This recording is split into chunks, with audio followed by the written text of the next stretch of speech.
Marcelo Zarski e Khonshu é um baita de um trambiqueiro. Ai, Meu ai. nome é Anderson Rosa, Frater Goya e Cavaleiro da Lua Rules. É isso aí. Hoje nós estamos aqui numa edição especial do nosso podcast para falar sobre o Cavaleiro da Lua, o Moon Knight, né? A série nova da Marvel aí, que tá na Disney Plus. Disney Plus paga nós. Depois da nossa vinheta.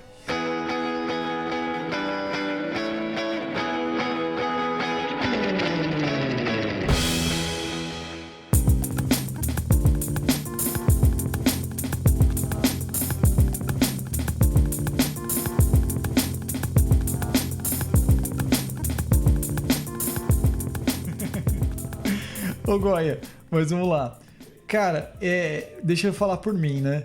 É um personagem que eu não conhecia, né? Fui conhecer por causa da série, né?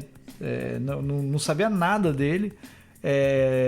Antes da série eu fui ver mais ou menos quem era, né? Tipo assim, pra ter uma ideia, a galera chamava ele de Batman da Marvel, né? E tal. Apesar de não ter, eu acho que não tem muito a ver com a história do Batman, pelo meio que eu vi ali. Mas o que eu vi de Cavaleiro da Lua, cara, foi simplesmente assim, só o que eu vi na série. Eu não li quadrinho, não pesquisei nada fora da série. Então, eu sei que tem personagem que foi criado pra série ali, né, e tal. Mas até então, cara, a experiência pra mim muito provavelmente deve ter sido bem diferente do que foi ou tá sendo pra você, né? Nesse sentido. Então assim, eu, na realidade, eu li o Cavaleiro da Lua quando era criança, principalmente porque ele saía... primeiro, ele teve uma edição, eu acho que foi na Rio Gráfica Editora, se não me engano era Cavaleiro de Prata. Eu até procurar aqui. Ele saiu com outro nome no Brasil, realmente. Eu vi isso daí Né? depois. Ele não era o Cavaleiro da Lua. Ele, na verdade, ele saiu primeiro como Cavaleiro de Prata, se não me engano. Até vou dar uma olhada aqui. Se é isso. Prata. Ou alguma coisa assim.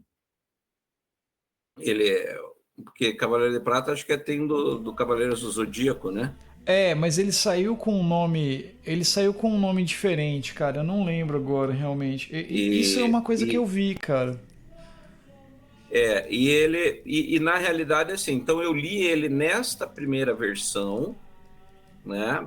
Quando eu era criança, eu lembro da revistinha. Uhum. Eu não tenho mais ela. E assim, eu lembro quando eu era criança que ele já botava assim medo, sabe? Uhum. Ele era um personagem que na realidade, assim, eu acho que ele tem sim a ver com o Batman, por ele ser um cara casca grossa, Uhum. né? Ele não é assim um cara para conversar. Ele é um Uhum. cara que já chega metendo o pé na história toda, né? E no gibi é o Cavaleiro de Prata mesmo. Eu tô tentando Inclusive achar aqui, mas não achei, cara. não, ó, inclusive eu vou te mostrar aqui na câmera, ó, vou te mandar Ah, outra, ó. sim. Eu vou te mandar no Sim, cara. Cavaleiro de Prata. Telegram. Uhum. E ele já tinha umas histórias meio escabrosonas, assim. Eu tinha exatamente esse almanac Premier Marvel aqui Uhum. que tá aparecendo. E eu lembro, cara, que o que já chamava muita atenção para mim como criança na época era que ele parecia ter uma temática mais adulta, Uhum. uma pegada mais assim punk mesmo, Uhum. né? E chamava muita atenção porque ele já tinha também essa referência ao Egito, a Khonshu, e tal. Uhum. E isso, na verdade, assim, é uma coisa. Não sei até onde isso me influenciou também, né? Porque eu era crianção ainda, bem piazote. Então ele muito disso assim fez meu ideário, porque era um... Porra, primeiro que quando eu era criança a gente lia muita Marvel, lia DC, mas a gente sempre teve muita pegada à Marvel. E, e ele chamava atenção por isso, que era um cara que não falava muito, era um cara com uma origem muito obscura, né? Não tinha um troço muito certo.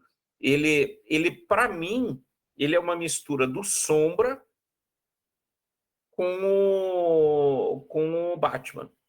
Só que ele tem uma característica que é bem diferente. Primeiro, que o Batman se veste de preto e ele se veste de prateado. E aí, quando uma vez eu lembro que, acho que tem até num quadrinho, ele fala isso numa das historinhas lá, que na realidade ele quer ser visto. Ele falou assim, a diferença do Batman é que o Batman é o Cavaleiro das Trevas, tal, né? E ele não, ele faz questão de ser visto para o cara saber que está ferrado. Então, quando o cara vê no quadrinho, a ideia era, quando ele via o Cavaleiro da Lua, o cara sabia, fudeu, cagou tudo, agora não tem o que fazer, cara, né? Então, ele tinha muito essa pegada, assim. E no quadrinho, ele tem a história um pouquinho, também é um pouco diferente. Ele era um mercenário na primeira, porque ele começa na revista do Lobisomem, na realidade. Então, isso que eu ia falar. Ele não é um personagem que ele foi criado já com a sua história própria, né? Ele aparece numa Não, revista, né? Tipo o ele é Constantine, um né? cara. Que na realidade ele veio na história do lobisomem, porque tinha um grupo de mafioso lá na cidade, acho que em Londres, que daí os caras queriam pegar o lobisomem para transformar o lobisomem no assassino de aluguel deles, né? E daí eles contratam o Cavaleiro da Lua, e até acho que tem a ver com o lance de lua, por causa da história do lobisomem, se a bala de prata, aquela chaveco todo, né? E ele é um mercenário e a roupa quem dá é o sindicato. Esse grupo se chamou o sindicato. E daí ele entra na vibe, pega esse uniforme e vai para lutar com o lobisomem. Só que aí no meio da pancadaria ele percebe que tem uma puta injustiça, assim. E daí ele fala, não, eu vou ajudar o lobisomem, porque esses caras são uns filhos da puta, né? E daí o que ele faz? Quando ele libera o lobisomem, né?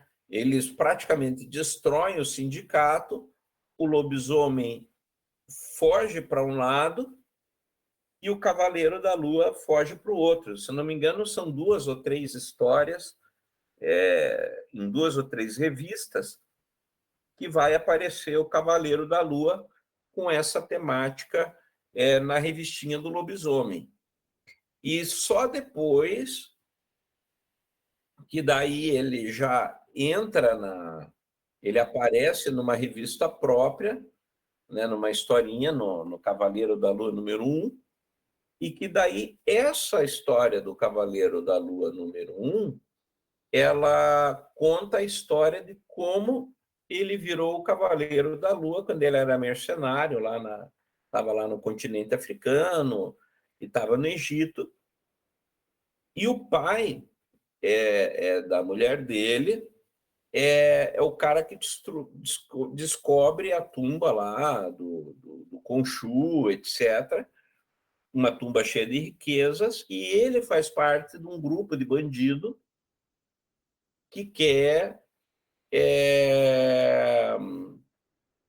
pegar todos os tesouros e vender, são ladrões de tumba, né? Então ele entra nessa pegada aí. Só que daí o cara, que é o chefe da gangue, na realidade, quando ele vai roubar os tesouros, né, o combinado é que eles iam pegar o tesouro do cara, dar um sumico com o arqueólogo e pegar os tesouros. Só que não estava combinado matar. E daí o cara reage, né? Não estava combinado matar o arqueólogo, Daí o bandido lá, que era o chefe da Boca, mata o arqueólogo que descobriu a tumba do Khonshu, e o Marco fala, porra, que merda, não sei o que, tal, não estava isso combinado na história, pau. E ele vai defender e toma um tiro também. E daí ele morre. E daí, quando ele morre, ele fica lá agonizando, não sei o quê. E daí o Khonshu, aos pés do Khonshu, o Khonshu diz assim, não, eu vou salvar você, cara. Você vai virar o meu Vingador. Então é assim que o Marco se torna o Vingador no Cavaleiro da Lua número 1. Só que a partir da segunda história, ele já emenda com a história da revistinha do lobisomem. Porque daí, na briga que ele teve com o lobisomem, que aí é uma coisa interessante, ele adquiriu a força e alguns poderes do lobisomem. E ele não chegou a virar lobisomem, mas ele adquiriu poderes lunares, digamos assim, do lobisomem. E depois, com o tempo, esse poder vai desaparecendo. Ele vai sumindo, ele mesmo na história vai dizendo, foi ficando mais fraco, blá, blá, blá. Então não sou mais um lobisomem, né? Não sou mais o cara que foi mordido pelo lobisomem, o sangue corria em mim. Mas as histórias dele sempre ele ia mesclando já com as personalidades. Só que no começo, inclusive eu tenho essas revistas, se você tiver interesse de dar uma olhada, apesar dele ter as 3 personalidades, não fica claro se são personalidades dele ou se são identidades falsas, que ele usa como se fosse um espião, né? Então, ele tem a identidade do Max Spector, ele tem o Jack, motorista de táxi, ele tem o Steven, né? Etc. E daí, só mais tarde, eu também não lembro qual é agora, eu tinha que ter olhado isso antes, mas ele tem uma história que daí um autor desses mais novos agora, que começa a escrever graphic novel, que coloca que ele tinha problema, múltiplas personalidades, mas no quadrinho original não ficava claro. Uhum. Se você lê hoje, você diz, pô, faz um puta sentido, porque várias vezes a própria namorada dele diz assim, não sei agora com quem que eu estou falando, se é com tal ou com tal. Ela não se refere a ele como identidade secreta, se refere a ele mesmo como múltipla personalidade. Só que na história não é declarado isso. Uhum. Só depois, futuramente, que fica essa declaração para valer. Né? Ô Goya, deixa eu só... O Khonshu lá, você que manja desses lances das mitologia egípcia, assim, esse Khonshu, ele existe mesmo essa entidade ou é ficção?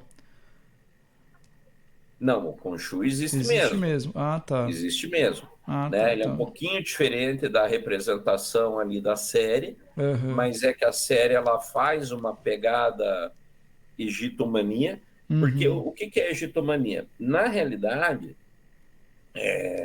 o Egito sempre foi frisson, né? Então, a partir do século IV, como ninguém conhecia, morreu a última pessoa que sabia ler hieróglifos, de lá para cá, ninguém sabia ler porra nenhuma, mas estava tudo lá. Então, por exemplo, quando Napoleão foi imperador da França, ele queria que o Egito fosse o hotel de luxo da França, Spa Rico, né? Então, ele queria levar a nobreza para passar férias no Egito, entende? Então, aí, nesse pé já aparece, nessa época do Napoleão, já aparece uma pegada que a turma fica fissurada em Egito. Aí, logo em seguida, Champollion consegue decifrar a Pedra de Roseta, inclusive baseado nessas campanhas do Napoleão, que a Pedra de Roseta foi descoberta nessa campanha que o Napoleão fez no Egito. Né? Aí o Champollion conseguiu começar a decifrar os hieróglifos a partir da comparação, porque a Pedra de Roseta, para quem não sabe, é uma pedra que tem o mesmo texto em hieróglifo, grego e copta. E aí o Champollion sabia copta e sabia grego. Aí ele começou a fazer a comparação dos textos e conseguiu deduzir os hieróglifos. Né? Muito bacana essa história. Só que daí fica sempre esse tumulto. Só que aí a Europa vai saqueando, a partir disso a Europa começa a saquear o Egito. E quando chega ali, logo depois entre o comecinho da Primeira Guerra e o fim da Primeira Guerra, já tinham começado, o Howard Carter e o Lord Carnarvon tinham começado a procura da tumba de Tutankhamon, né? Na realidade, até assim, não era bem dele que estava procurando, estava procurando uma tumba de rei, que tinha lá no Vale dos Reis, e provavelmente tinha uma pista que talvez fosse o Tutankhamon, mas não era certo. E daí eles vão pesquisando, interrompe a escavação por causa da Primeira Guerra e volta no fim da Primeira Guerra. E daí eles descobrem a tumba de Tutankhamon, que era uma bosta de um faraó, assim, o cara reinou pouquíssimo tempo, só que é o faraó menino, né? Só que por que Tutankhamon é importante para a história toda aí? Porque, na realidade, ele foi a única tumba até então achada intacta. Porque até a chegada da tumba de Tutankhamon, a turma só achava a tumba saqueada. Os caras já tinham saqueado lá no Egito, e durante o período até o século XX, tudo foi sendo saqueado, né? E a tumba dele foi achada com os selos intactos e com todos os objetos. Pra você ter ideia do que isso quer dizer, os caras levaram 10 anos para esvaziar e catalogar a tumba. Só da quantidade de objetos que foi achada lá. E aí isso criou uma coisa chamada egitomania. E aí, puta, a Europa virou o Egito, né? Então, o Egito é legal. Então, a Golden Dawn, o Crowley já tinha, que são do século XIX, mas não do século XX, já tinha essa pegada por causa do Livro dos Mortos, que foi descoberto no século XIX, né? Então, já vinha um movimento, assim, de egitomania. Aí você tem não é a arte nouveau, né? Que é a arte baseada no Egito, né? E daí você vai misturando esses elementos e vai criando, aí vira tudo Egito, né? Então faz um brochinho de escaravelho, porque tem a ver com o Egito. Faz uma mulher meio assim, não sei o que tem a ver com o Egito. Faz uma múmiazinha. E a série, mais do que ser uma fidedigna a história do Egito, ela pega carona nesse movimento de egitomania. Então, assim, os personagens, os deuses, eles são levemente baseados na história egípcia, pero no mucho, né? Então, por exemplo, o Khonshu, ele é a Enéade, os deuses que aparecem na série não são os deuses da Enéade real, né? Por exemplo, Horus não faz parte da Enéade, né? Então, porque a Enéade ela começa com Amon, aí Shu e Tefnut, que é a segunda geração, Nuit e Geb, né? Então aí já tem 5, e aí você tem Osíris, Ísis, Sete e Neftis. Pronto, fechou a Enéade, né? Aí depois o Horus, e o Horus é filho de Ísis e Osíris, e o Anubis de Sete com Neftis, né? E o Sete, Osíris, Ísis e Neftis são filhos de Nuit e Geb, né? Então essas 3 primeiras gerações dos deuses ali, que formam a Enéade. E aí você tem a Ogdoad, né, que são 8 deuses, que seriam os deuses que governam o mundo espiritual. E a Enéade, que aí é a sacada da série, ela governa o mundo físico. Então, por isso que daí fica interessante. Só que alguns deuses estão trocados ali na série, né? Só que a série tem algumas sacadas muito legais, que apesar de ser egitomania, ainda assim, para quem curte o tema, porra, é muito legal, né? Por exemplo, a história do julgamento da alma ser uma tatuagem do cara, que aí a bengala balança para fazer o prato como se fosse a balança, né, para ver se a alma vai ou não para o Duarte e tal. Tudo isso está muito legal. A série foi muito feliz em casar esses elementos com uma história de super-herói, né? E eu vejo que a Marvel tem feito isso, inclusive na pegada dos Eternos, né? Que já tem a ver com mitologia grega, né? o próprio Shanxi também, né? Sim, tem outras Sanxi, né? influências, né? Sanxi Shan- com a China, É... né? Oh, O você próprio tava... Pantera Negra, né? Com a mitologia Sim, africana. africano. Você estava falando da Arte Nouveau, cara, só corrigindo.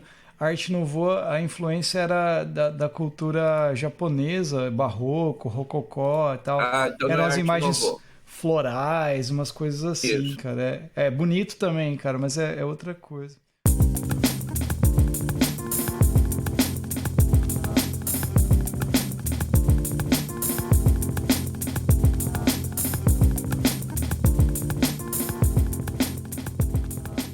Ô, Goia, deixa eu só. Vai lá, que enquanto isso eu acho aqui. Tá, beleza. Que nem. Falando do personagem, né? Tem toda essa influência, né? Então surgiu os quadrinhos nessa época, vamos dizer assim. Mas assim, trazendo que nem a experiência que eu tive assistindo a série, né? Obviamente, dá a impressão, né? Falando especificamente da série, de que essa série ela mostra mais ou menos a origem do personagem ali, do Cavaleiro da Lua. Ela propõe esse lance de duas personalidades, né? Que tem o Mark, que tem o Steven, né? Que daí um invoca o Khonshu, não, o Cavaleiro da Lua, o outro invoca o outro personagem, que eu esqueci o nome agora, que parece uma máscara, tipo meio mafioso lá, que eu não lembro, que é uma outra personalidade, vamos dizer assim, do que tem ali. Mas assim, a série ela não coloca esses detalhes que você estava falando, de que veio lá do lobisomem e tal. Ela mostra em flashbacks algumas coisas.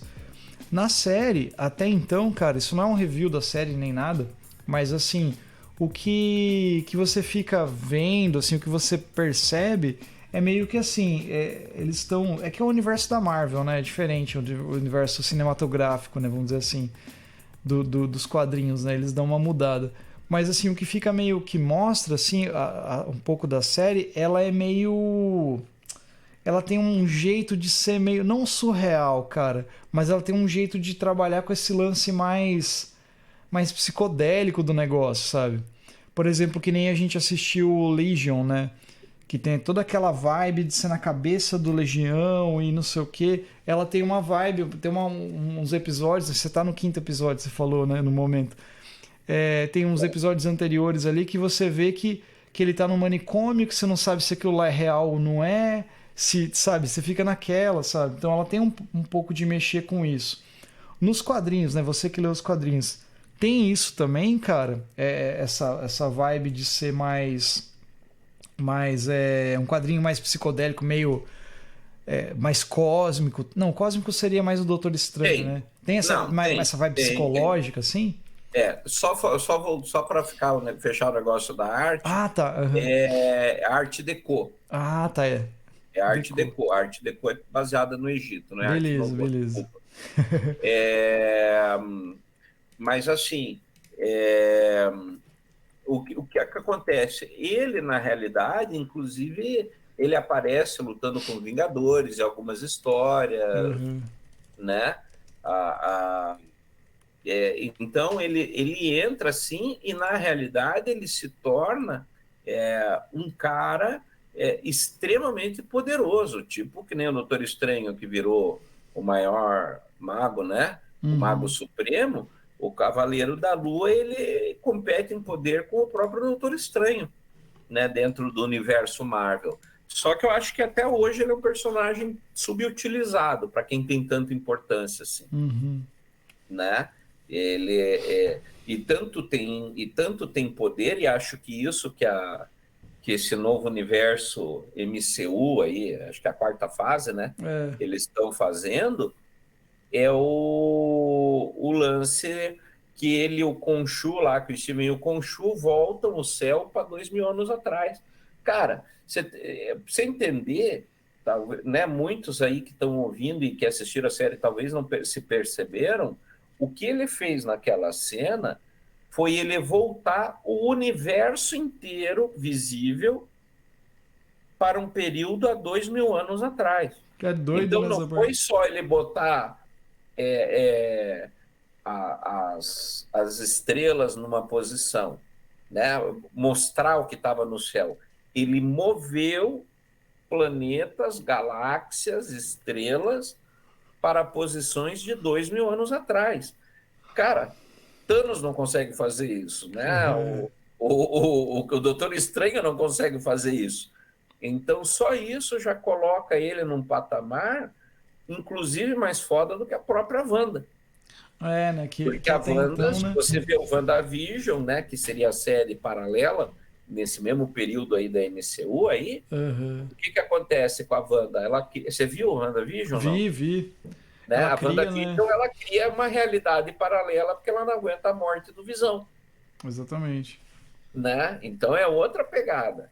E aí já o Cavaleiro da Lua, ele não só cria uma realidade paralela, ele volta à história do universo.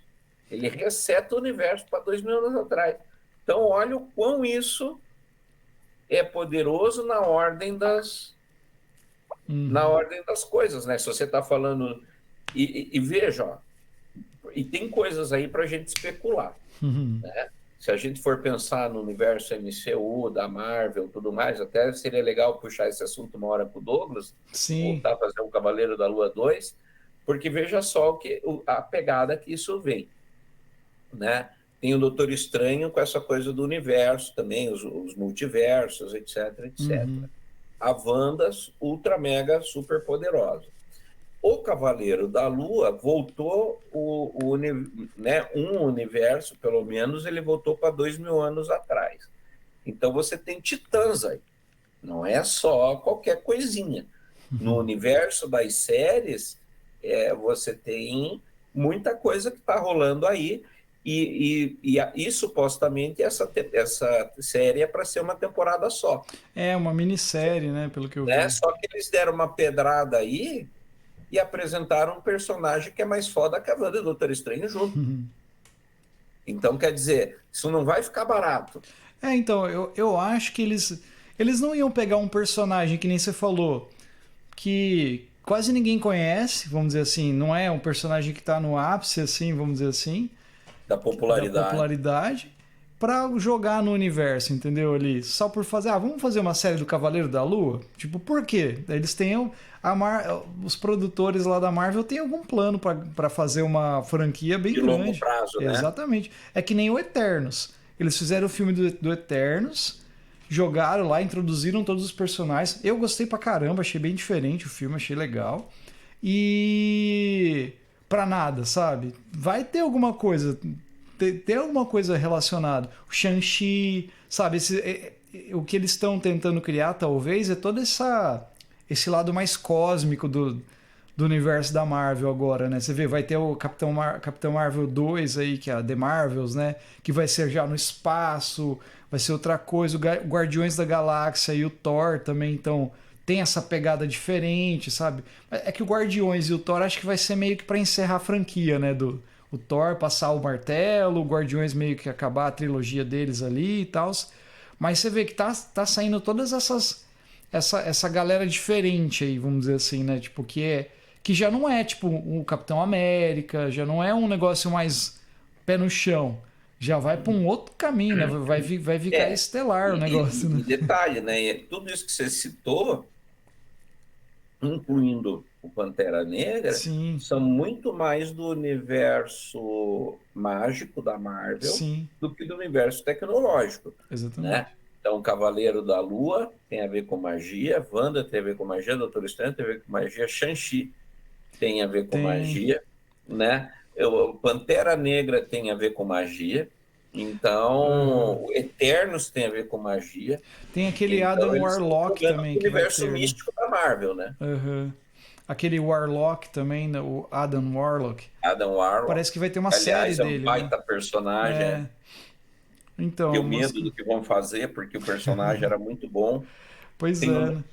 o Nova também vai vir. Também. Então, tem um monte Também é de um coisa. personagem bem anos 80. O que eu estou percebendo é que a Marvel está pegando a impressão que eu tenho, Uhum. né? Se eu parar agora para pensar, do alto da minha idade provecta. Então, se você for ver, né, Homem de Ferro, Capitão América, Thor, Homem-Aranha, X-Men, tudo isso são personagens que a era de ouro deles foi no final, entre a Segunda Guerra e o final dos anos 60. Todos, apesar de até hoje serem mega populares, mas o auge deles, a era de ouro deles foi essa, né? E se você for ver os filmes que estão saindo agora, Eternos, Cavaleiro da Lua, a própria Wanda, toda essa turma, o auge deles é 70 e 80. Né? O Pantera Negra. Então, e todos esses personagens fazem parte de um outro período da Marvel. O Nova também, anos 80. Então, o Adam Warlock também, 1970, 1980. A impressão que eu tenho é que eles estão vindo pelas eras, conforme foi nos quadrinhos, eles estão trazendo a leva. Então, primeiro trouxeram a velha guarda, que é essa turma toda aí do Capitão América, né, do Homem-Aranha, X-Men, etc. E agora eles vão trazer a segunda leva, que é 70 e 80. Entendi. Para mim faz todo sentido, porque estão pegando os personagens pelo período. Eu acho que isso daí vai ir um pouco também. Os caras querem. Eles querem colocar o X-Men, né? Na Marvel. Acho que essa fase toda aí, tudo isso, toda essa parada aí de multiverso e coisa de. Eles estão tentando achar alguma forma, talvez, de lá no final disso, como foi, por exemplo, do Homem de Ferro até o Vingadores, pra acabar esse negócio aí, né? Vamos dizer assim. Até chegar no Thanos e acabar a história, eles vão fazendo alguma coisa ali, desde do Eternos, ali um pouquinho do Homem-Aranha que veio depois ali do Homem-Aranha 2, até chegar lá na frente, chegar um Galactus da vida, pra inserir X-Men nessa bagaça, cara. E X-Men é uma das minhas... Quarteto Fantástico. Quarteto Fantástico, coisas assim. Porque eles estão com os X-Men na mão para fazer as coisas. Mas eles, até agora, dizem que parece que o filme do Doutor Estranho tem o Professor Xavier, ele aparece. Então, assim, já quer dizer quem que é o Professor Xavier, né? Já tá ali, já tá meio no meio. E a Marvel tem essa pira de ter um universo todo compartilhado, né, cara? Então, tudo que acontece na Marvel, você vê que tem relação, cara. É diferente da DC, né? É diferente o esquema deles. Eles querem fazer isso, né? Embora na DC mesmo, no quadrinho, exista isso. Sim, é que no cinema não fizeram, né? Assim, e diga-se de passagem, existia antes de ter na Marvel. A ideia de multiverso da Marvel veio depois que da DC. Pelo menos até onde eu sei. Né? Porque, que nem eu falei, a DC já tinha a Terra 52, Sim. a Terra 2, né? Ela já tinha essa pegada, ó. Há muito tempo, né? Muito tempo. Né? Então. E aí a Marvel começou depois, que daí eles quiseram inventar umas pira, e isso meio que começou com o Arif, né? Porque nos quadrinhos tinha, quando era Piazotti, justamente apareceu o Vigia, e aí o Vigia começava as historinhas, né? E se? E se o Doutor Estranho não sei o quê? E se o Homem-Aranha não sei o quê? E se, né? Então, e daí que eles falaram, pô, isso aqui dá samba, isso faz sentido. E daí que começaram a despertar o lance da... O Vigia, ele é um celestial, cara? Ou não? Oi? O Vigia lá, ele é um celestial? O observador, né? O Vigia, ele é um celestial ou não? Parece que é. Não sei, E aí ele não pode interferir na história, né? Entendeu? Que os Eternos também, né? Os Eternos são criações do Celestial, né? É tipo isso, né? Então. É uma pira. É bem. O que eu acho legal dessa fase aí, cara, é que tem uma pira bem mitológica que tem a ver com o mito da criação, com essa. Tem muita influência desse lance de céu e inferno também, né? Que nem os próprios Eternos. É como se eles fossem anjos que vieram para pegar os deviantes, que eram demônios, assim. Quem criou eles? Um ser supremo, que é o celestial, que podia ser tipo, comparado com, vamos dizer assim, Deus, ou sei lá. Então eu acho legal, cara, essa pegada, essa né? pegada. Eu acho bacana, porque dá pra viajar um monte, mano. Dá pra fazer um monte de coisa. Exatamente. Eles partiram da mitologia para criar as paradas malucas, né? Eu achei muito massa, cara, isso daí, cara. Mas é legal. Mas voltando aí pro Cavaleiro da Lua. Cavaleiro da Lua, pra gente indo pra uma reta final aí, né, que você tem horário. E, ó, hoje não é eu que tenho horário, hein? É o Goya. Fazer o quê, Ó, né? os dois Agenda últimos cheia. programas, né, cara? Os dois últimos programas não foi eu que chamei o final, mas eu chamei, mas não foi por minha culpa. Mas assim, muito Me provavelmente, forçaram. me forçaram. Mas muito provavelmente, cara, vamos fazer uma parte 2 dessa do Cavaleiro da Lua aí, do universo cósmico aí da Marvel com o Douglas, que é parceiro nosso, pra galera, pra expandir mais isso daí, cara. Porque o assunto é legal e a gente pode falar bastante sobre isso. Porque hoje a gente falou, teve uma puta de uma introdução aí sobre a história do Egito aí, ó. E várias coisas assim que tem muita influência no Cavaleiro da Lua. Mas assim, eu sei que você não terminou ainda de assistir, você vai terminar. Para quem, até onde você viu na série, para quem tá ouvindo agora, você acha que, tipo assim, a série tá legal, para quem lê os quadrinhos, né? Vai instigar as pessoas a ler os quadrinhos. O que você recomenda? E para quem quiser começar a ler o Cavaleiro da Lua, o que você recomenda? As coisas novas são legais? Como que é aí? Você que é um consumidor de Moon Knight aí. Eu acho assim. Eu vi muita gente com o pé atrás. Eu acompanho muitos posts aí do Twitter sobre o tema. E na realidade, assim, o que você percebe é que virou. Cavaleiro da Lua virou o jogo, assim. Ele começou meio morno, o pessoal dizendo: essa série não tá me impactando, tá muito blá blá blá e pouco negócio. E aí, essa semana, o pessoal começou, cara, ou tá melhor, no geral, a briga tá assim, os três primeiros lugares, e aí vão se alternando, dependendo quem, Loki, WandaVision e Cavaleiro da Lua. Uhum. Aí tem os que põem Cavaleiro da Lua, WandaVision e Loki, outros Loki, Cavaleiro da Lua e WandaVision, mas tá assim, Tá meio que assim. acirrada, né?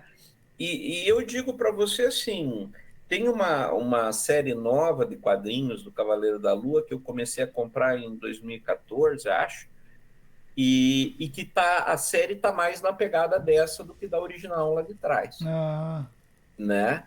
Já dessa visão revista do Cavaleiro da Lua, não do uhum, Cavaleiro da Lua lá dos anos 80. uhum, Mas assim, cara, eu gostei muito, estou gostando muito da série. Só acho que uma temporada vai ser pouca. É bem capaz que eles façam pelo menos mais. Também estão com moda agora de fazer série, daí faz um filme longa-metragem para encerrar. uhum. Mas eu acho que eles não vão parar nisso, no Eu acho que Cavaleiro vão da Lua. Eu acho que fez inserir ele em algum muito lugar, né? voar para parar nisso. E para mim, assim, trouxe o personagem de volta, resgatou boas lembranças. Eu acho que as adaptações. A minha crítica à série é que podiam ter explorado mais o Cavaleiro da Lua. Eu acho que ficou muito em cima dos personagens, né? Do Mark, do Steve, Sim, do né? Jack e tal, e pouco o herói, né? Então, acho que precisaria pelo menos mais uma temporada mostrando mais do herói, Uhum, né? Eu acho que ficou muito no problema pessoal para desenvolver, e o herói ficou em plano secundário. uhum. Mas tem que ver o que vem para frente, né? É, De toda forma, eu acho que funcionou. também curti. Você falou do top 3 ali dessas séries mais doidas aí da Marvel. Eu gosto de WandaVision primeiro, cara. Pra mim, primeiro ficou WandaVision, Loki e Cavaleiro da Lua. Eu Eu, gostei bastante do WandaVision porque eu não esperava que ia ser dessa forma. Me chamou muita atenção quando começou a sair a série, o formato dela. E daí como ela foi virando, né? Ela começou de um jeito, você não sabia o que era, depois ela foi... Eu achei muito ousado, sabe, assim. cara, eu acho assim, eu vou te ser sincero, para mim ainda a melhor série baseada em quadrinhos que foi feita foi Legion. Ah, não, com Cara, certeza, muito bom. Legion, Muito bom. se você vê de fio a pavio, É é bom. uma puta série, só que a turma tá com... Primeiro, que acha que é muito psicodélico. Aham. Segundo, que não é Disney, né? É Sony. Aham. Então o pessoal fica, mas daí não é, O pessoal né? mete o pau na Sony por causa de algumas produções que rolaram aí e deixa de ver as coisas boas, né? Boa realmente. E Legion realmente foi uma série muito boa. Aliás, uma das melhores séries que eu vi nos últimos tempos. Eu curti Assim, também. para mim, ela não fica num patamar quase Breaking Bad, Uhum. Ray Donovan. Ela é uma série, não é fácil de ver, mas é uma série muito boa, É né? massa demais, cara. E eu colocaria, na verdade, se fosse para colocar, eu colocaria ela primeiro, Cavaleiro da Lua, depois Uhum. WandaVision e depois Loki. Uhum. O Loki eu gostei, o pessoal, ai, mas vocês não gostaram?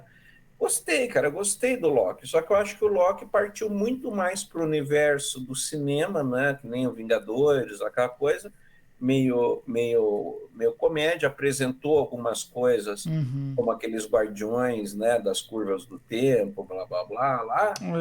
É. Mas eu acho que ficou muito mais no aproveitar o personagem Uhum. do que realmente desenvolver um troço assim que você dissesse, nossa, isso foi inovador. Uhum. Inovador mesmo foi a Wanda, Sim. né? E aí, tanto o Legion como o Cavaleiro da Lua, os dois com essa pegada do problema mental de cada um deles, Uhum. com as lutas. Então, esses dois, para mim, pegaram Mas. mais legal. O... Mas é isso, vamos deixar agora para ver o que o pessoal vai achar até, né? Sim. Eu também não assisti ainda o último episódio, mas vou ver acho que amanhã. O último episódio tá bem louco, mano. Esse E daí daí vamos ver o que dá. eu gostei Né? Aí eu bastante. dou a minha opinião. Massa. É isso aí, então. Fechamos hoje. Primeira parte, Cavaleiro da Lua e curiosidades sobre o Egito. É isso aí. Um abraço.